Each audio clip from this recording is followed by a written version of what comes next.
It's a going, everyone. Happy Halloween to everyone out there. And today I'm here with my WWE Crown Jewel 2019 pay-per-view, of course. Crown Jewel aired live on the WWE Network as well as pay-per-view earlier today. And overall, I gotta say, coming out of Crown Jewel, I thought it was by far the best Saudi Arabia show so far that they've done with the pay-per-view specials. I thought it was just an easy show to sit through. Wasn't anything spectacular. There was only really one match that stood out. Besides that, everything else is kind of just there.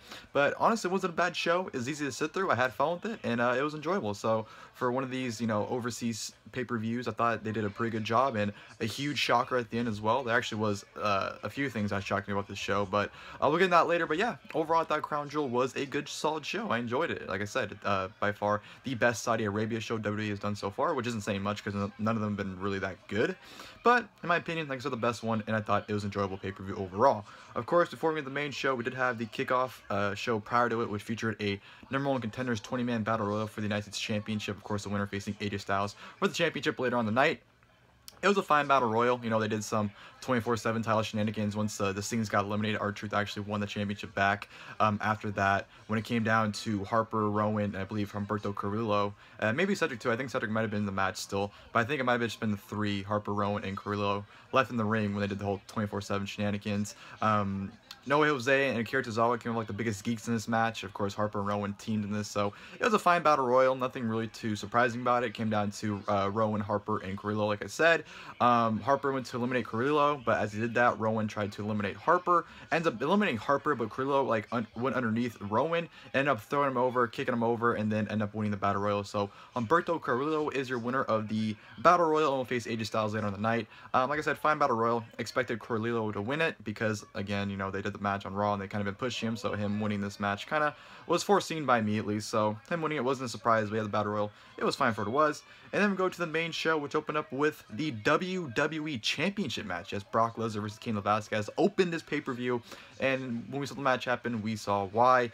The match is nothing special, just some takedowns. Cain Velasquez got a huge kick on Lesnar, knocked him down. But as he went for the strikes, Lesnar locked him in the Kimura, and Cain Velasquez immediately taps out. That's the match, about 1.5 to 2 minutes of just really nothing. It was short and sweet and kind of pointless. I didn't see the point of bringing Cain Velasquez in for this match for just a 2-minute match, but it was what it was. Lesnar wins, keeps in the Kimura lock, locked in after the match. Mysterio beats him with a chair. Lesnar gets some retribution, beats down Mysterio a little bit as well as Velasquez with a chair. Then Mysterio just absolutely lays in some chair shots on Brock Lesnar, destroying Lesnar, which sends Lesnar retreating. And that was that. So obviously we'll be getting a Brock Lesnar Rey Mysterio match sometime in the future. When, I don't know, but maybe a Survivor Series, maybe even TLC for a title match. Obviously they're on different brands, so I'm not really too sure how they're going to do it. But the whole thing they got out of that match, yeah, was for Lesnar and Mysterio, which honestly this match should have been Lesnar and Mysterio to begin with. But whatever, that should be a great match once that happens. I'm looking forward to that one, especially considering the difference, obviously Lesnar's a big guy, Mysterio's a little guy, so their styles will obviously mesh very well into a very fun match once that actually happens. And Mysterio pretty much did say later on in the show that he's coming for Lesnar. He's not done with him yet, so obviously the match will be happening. When, I don't know, but I'm excited for it once it does happen. And then from there on, we go to the tag team title match to determine the best tag team in the world and the winners of the WWE Tag Team World Cup. The match started off with Roode and Dolph Ziggler taking the Lucha House Party, which it started off fun. I thought both teams had pretty good chemistry, but then out of nowhere, Grand Metal League, Robert Roode's in a corner, and then Grand Metal League just does a handspring off the ropes for no reason whatsoever. Even if he did a back spring elbow, Robert Roode was halfway across the ring. There's no way in fuck he would have got to him. Very, very stupid. But as he does that, Ziggler hits a super kick on Metal League. 1, 2, 3. Lucha House Party is eliminated. Hawkins and Ryder are the next tag team. They immediately lose with a spinebuster zigzag combination. So Hawkins and Ryder immediately out. Then Heavy Machinery come out. They have a nice little brawl, a nice little fight. Tucker is pretty impressive, as well as Otis. And then they eliminate Robert Roode and Dolph Ziggler after the trash compactor, whatever their finish is called. So Heavy Machinery eliminate Rude and Ziggler, which comes out the New Day, and they have a pretty good interaction. But of course, New Day gets the win, so Heavy Machinery is eliminated. B Team come out. They have a competitive back and forth match for whatever reason, because B Team should have been immediately eliminated, but they didn't do that. But then B Team again loses to New Day, so New Day advances. Revival come out, try to go for quick work, have a nice little match. But then Kofi gets a inside small package on, I believe, Dawson for the 1, 2, 3. So the Revival get eliminated. So New Day advances. But then the OC come out, Anderson and Gallows. They attack on Kofi, take out Big E, end up hitting their finish on Kofi. 1, 2, 3. win to advance to the last team, which were the Viking Raiders. So it came out to the Viking Raiders and the OC, which I thought they had a good little match. I like back and forth. I like the leg work that they're working on. They're more so Anderson. Anderson was working on the left leg of I believe it was Eric. I keep forgetting who's who. I think Eric is Rowe. So keep working the leg of him. They take out Hansen, end up hitting a Magic Killer onto Eric for the 1, 2, 3. So Anderson and Gallows are your winners of the WWE Tag Team World Cup. Very, very surprised by that. Definitely expected the Viking Raiders to walk out with the victory and the World Cup. But you know what? OC winning it definitely helps them. This match was the best Anderson and Gallows have looked in a very, very long time, especially coming to the Viking Raiders. I love the work they were putting in on them, especially chop blocking, you know, the leg and working the left leg of Eric to kind of cut him down to size. Thought that was great, excellent work from them. And yeah, just very surprised to see Anderson and Gallows get the win. Definitely not seeing those two winning it. But you know what? Maybe this can help them rejuvenate their careers and get them going forward again and get them, you know, some momentum behind their behind them. So yeah, very happy Anderson Gallows won though. Overall, the whole match itself, I felt like it dragged. There was some good stuff, like, you know, when it opened up with Roode and Ziggler sitting on Lucha House Party, it was fun. OC and Viking Raiders were fun as well. But as the match progressed, you can definitely tell the crowd stopped caring, and then I don't know, just it was like in and out. It was very inconsistent, I should say, as well, in terms of in-ring quality, of course, depending on what teams were in there. But it was very inconsistent, but it was still a good match nonetheless. And like I said, very happy Anderson and Gallows got the victory. From there, we go to which I thought was match of the night, Cesaro taking on Mansoor. This match I had absolutely zero expectations for, and ended up being the best match on the show. These two went out there and had an awesome match. Cesaro gave everything Mansoor possibly could have gotten. He got a lot of offense. Everything he was doing, the crowd was loving it. The crowd was in the palm of Mansoor's hand, and Cesaro made him look like a complete star. Let him look like $1 million. Like I said, gave a lot of offense. Mansoor went for a suicide dive, and Cesaro absolutely killed him with a beautiful running uppercut between the ropes to take Mansoor out. Back in the ring, they had some good stuff. Mansoor was very impressive. Ended up hitting a sunset flip powerbomb on Cesaro, followed by a beautiful moonsault for the 1, 2, 3. So Mansoor gets a huge upset win over Cesaro, which isn't really an upset because I thought it was pretty obvious Mansoor was going to beat Cesaro. But yeah, it was an awesome match. These two went out there and had a really good, you know, 10 to 15 minute match. The crowd was really into it. Like I said, they loved everything Mansoor did. He had them on the palm of his hand, and Cesaro definitely was the right guy to put him in the ring with, have an awesome match. So yeah, great stuff. Like I said, match of the night in my opinion. From there, we go to Braun Strowman taking on Tyson Fury, which really isn't anything all that good. It was, I don't know, Fury, I know he probably only had like a week or two to train. He probably didn't have much time, but you can tell he just did not care, and he was very kind of sloppy, and he looked gassed, like he didn't want to do anything. He did some good moves, like when Braun went for his shoulder tackle on the outside. He gave him the run-by drop kick when Strowman went for the shoulder block. So, and he had a few moves that were kind of fine, but besides that, nothing. Basically, Fury knocks out Strowman to the outside. Strowman gets counted out, so Fury wins via countout. Garbage stuff. Don't know what the point of it was. Waste of whatever money they paid Tyson Fury for this match for sure, but yeah, who cared? Like I said, we had the 24/7 title stuff where R-Truth won it. Then, of course, he lost it to one of the things, to Samir Singh, the other Singh that didn't have the championship, in a backstage segment. So that happened.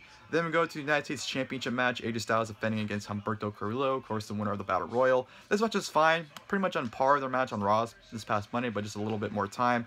Carrillo was getting his leg worked on. You know, obviously AJ locked in the calf crusher and, you know, took advantage of that, and Carrillo was really selling that leg. AJ wins with the phenomenal forearm 1, 2, 3 and pins Humberto Carrillo. Like I said, fine match. It's pretty much on par with their matches past Monday on Raw, if you ask me, but really not much to it. Pretty much just ran it back. Natalya taking on Lacey Evans in the first ever women's match in Saudi Arabia. Of course, they came out in full suits and their t-shirts. I gotta say, man, it was pretty garbage that there were some fans or a fan that threw water bottles at them during their entrance. I just thought that was very pathetic and disrespectful. So whoever did that, if you're somehow watching this video, you can go fuck yourself. I doubt they're watching this, but you can go fuck yourself whoever did that. But Natalya, Lacey Evans, they pretty much have their typical match they've had on like Raw and whatnot, where it's just, you know, generic stuff, but you can definitely tell that they're both babyface because they're obviously, you know, Natalya came out, she was almost in tears during her entrance, and, you know, Lacey Evans was just very happy and, you know, very proud of what they were accomplishing. So you can definitely tell there is sportsmanship, and that's really what this match was, more of a sportsmanship match. It really wasn't a heel and a face of it. And they basically had a regular match, some near falls, but then Lacey Evans ended up submitting to the sharpshooter to Natalya. So not much of a match, but for historical reasons, you know, it was a very proud moment for both women. They got a standing ovation. The crowd was very, for the most part, respectful, besides the idiot or idiots that threw water bottles at them. But for the most part, the crowd was very respectful. They were really into it. They were chanting, "This is awesome," so they loved it. So, yeah, hopefully, you know, future Saudi Arabia shows, we're going to have more than one women's match on the card. So, we'll see how the future goes, obviously. But yeah, that was, you know, what it was. And then, of course, we had Team Hogan taking on Team Flair in the 5-on-5 tag team match. Not really much about this match either. It was very slow. You had your basic stuff where you had some frequent tags. You had Nakamura and Gable had a really nice exchange at the beginning. Rusev tagged in, then Lashley tagged in, and immediately tagged back out, so Rusev wouldn't get to him. Some very basic, you know, slow, not really too much going on, not really, you know, worthy of paying attention to. Roman Reigns didn't even really tag in until I got that hot tag towards the end, which I will say the ending sequence, the last 5 or so minutes, were great. You know, you had everyone hitting their finishes. It was very crazy. You know, Orton was able to counter the Superman punch into an RKO, which was a great spot. Reigns did his dive on the outside, of course, when everyone was, you know, all huddled out. Reigns did a big jump, took everyone out. Back in the ring, it was, you know, Orton and Reigns. Orton was heading up for the punt. Then he got attacked by Ali and Ricochet, and then, of course, all the faces took out everyone on Team Flair, or everyone on Team Hogan took out everyone on Team Flair, which led to Roman Reigns hitting a huge spear on Randy Orton. 1, 2, 3, Team Hogan wins and beats Team Flair. Like I said, the majority of the match is very slow and boring, but the last 5 or so minutes, the match really picks up, and the pacing, it's really good, and it's a great ending sequence. So, yeah, nothing to really complain about the last couple minutes, but like I said, everything before that was kind of boring, not really much to it. But Team Hogan wins, big shock. Would have preferred Team Flair to win, but whatever. What can you do? Match doesn't mean anything, so whatever. And then, of course, we go to the main event, which was the Falls Count Anywhere match, for the Universal Championship. Of course, Seth Rollins taking on The Fiend, Bray Wyatt, and of course, this match cannot be stopped for any reason. And these two went out there and had pretty much a very identical match to Hell in a Cell, minus The Fiend selling for like 10 minutes on the ground. And this match actually had a finish too, unlike Hell in a Cell. Why they couldn't have had a finish at Hell in a Cell instead of here is beyond me. But yeah, you know, it's back and forth at the beginning. You know, The Fiend knows selling kind of what Rollins is doing. Rollins got a hot streak going on the outside. You know, lifts up some of the stuff on the ground. The Fiend tries to hit the Sister Abigail onto the ground, onto cement, where he exposed took off the padding on the ground, exposed it. Which, by the way, they had the red lighting again for this match. Which, listen, for Hell in a Cell, I thought it was great. It looked awesome, looked like a horror movie. It was great, I thought. But for every Fiend match, there does not need to be that red lighting. It's not necessary and does not need to happen. So they definitely should go away with that and should have kept that only for Hell in a Cell, because that came off great. But yeah, it just looked awkward in this match here. He had some basic stuff. You know, Rollins sent The Fiend into the barricade. They fought into the crowd, obviously. The Fiend snapped Seth Rollins' neck, which should have killed him, but obviously it didn't because it's wrestling. The Fiend put himself through a table once he did once he tried to do a drop on Rollins, but Rollins got out of the way, put himself through a table for a near fall. Rollins went crashing through a table when he went to the top rope to do his splash. Through the announce table, The Fiend got up, mandible clawed, and threw him down through the tables. They fought up into the stage area, where Rollins just went on his stomp streak, where he hit like 50 stomps on The Fiend on the stage, and ended up, you know, pushing, or did he push him or stomp him? I don't remember, but The Fiend ended up falling where all the production stuff was at. Everything exploded, blah, blah, blah. And of course, when Rollins trying to get all the shit out of the way to get The Fiend rises from the dead, mandible claw to Rollins, Sister Abigail on the ground in the concrete. 1, 2, 3. The Fiend is the brand new Universal Champion. Again, why they couldn't have just gained the championship at Hell in a Cell is beyond me. Instead, they wanted to get that bullshit finish they did and just irritated everyone, including myself. I mean, I'm wearing my Hell in a Cell shirt right now, obviously because I was at the event. But why they couldn't have gained the championship there is beyond me. But the bigger question is, what do they do with the Universal Championship now? Because obviously The Fiend is on SmackDown. Brock Lesnar, the WWE Champion, is on SmackDown. So now both world titles are on SmackDown. So my question is, do one of them get moved to Raw? Or do one of them lose a championship to someone? Because obviously Lesnar is feuding with Mysterio, who's on Raw. I don't see Mysterio win the championship, though. But, however, this Monday on Raw, it's a dark match as of right now, but it could be a televised match. The dark match advertised for Raw this Monday is The Fiend versus Seth Rollins in a steel cage match for the Universal Championship. My theory is it'll be televised and Rollins defeats the Fiend on Raw this Monday by escaping the cage. Therefore, he does not pin the Fiend to win the championship, and that way ends a feud. You don't got to go back to it. The Fiend can stay on SmackDown, and then Rollins can stay on Raw with the Universal Championship. So that's my theory of what they could do. Because I don't know. I don't see Lesnar and the Fiend both being on SmackDown with the championships. I don't see Lesnar going to Raw. I don't see the Fiend going back to Raw, because there was a point of putting him on SmackDown and just put him back on Raw. It doesn't make any sense to put either guy back on Raw, so the only solution really is to have one of them drop the championship, and it's probably going to be the Fiend, because the championship is red too anyway, so it just makes sense for that title to be on Raw. So I can very much see Rollins win the championship on this Monday on Raw in a steel cage match, like I said. But as of right now, Fiend's champion. Like I said, should happen in Hell in a Cell, but I guess it's better late than never. Just very curious to see where they go going forward with the championship and the Fiend. But yeah, the match itself, it was good. You know, it was pretty much like Hell in a Cell. It was going good until that shit finished. And this match was going good until Rollins spammed his curb stomp, and of course, but this match had an actual finish, so I guess this match is better by default because I had an actual finish. But yeah, just very surprised the Fiend won the championship. You know, I don't think the Fiend should have lost, but I thought they'd do something where the Fiend got like pinned off screen, where you don't see the pin, but Rollins wins somehow. I don't know. I thought they'd have pulled some bullshit where Rollins still retains, but yeah, overall, like I said, I thought Crown Jewel this year was a pretty solid show. I didn't think it was great, but I didn't think it was bad. Easily the best Saudi Arabia show. Very easy to sit through. Some fun stuff. You know, some shockers like the Fiend win the championship, the OC winning the World Tag Team Cup, which doesn't mean anything, but it's still shocking to see them win it. Lesnar beating the Velasquez in like 2 minutes was pretty surprising as well. So it was just a fun, easy, good show to sit through in my opinion. I enjoyed it, and I thought it was a good show. Hope you guys enjoyed the video. If you guys did, please feel free to leave a like below. And of course, till next time, I'll see you guys, and thank you guys for watching the video.